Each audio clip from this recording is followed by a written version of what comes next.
এত লোক আগে থেকে শুরু করতে বাংলাদেশ জামাত ইসলামী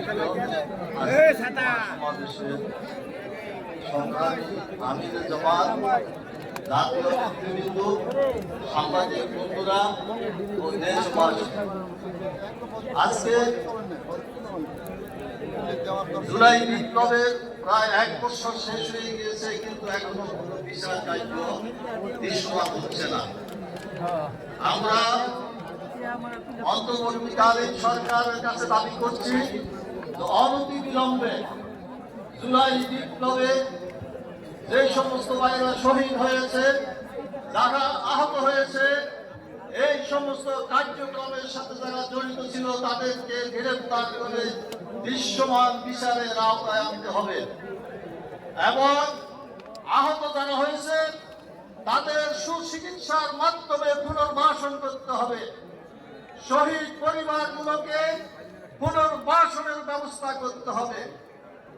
আজকে জুলাই বিপ্লবের পক্ষ শক্তির মধ্যে রাজনৈতিক প্রতিযোগিতা হতে পারে, কিন্তু শত্রুতা হতে পারে না।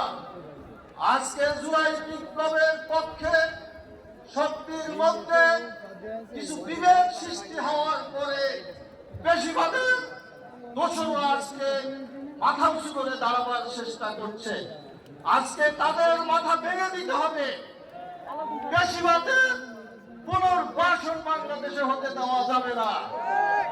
ভারতের আধিপত্যবাদের বিরুদ্ধে যে সমস্ত রাজনৈতিক দল আছে সবাইকে ঐক্যবদ্ধভাবে আগামী দিনের বাংলাদেশ গড়ে তোলার জন্য ঐক্যবদ্ধ হতে হবে। আগামী দিনের নির্বাচন ঐক্যবদ্ধভাবে করতে হবে এবং জনগণের আশা আকাঙ্ক্ষা পূরণ করতে হবে। এই আহ্বান রেখে আমার বক্তব্য এখানে শেষ করছি।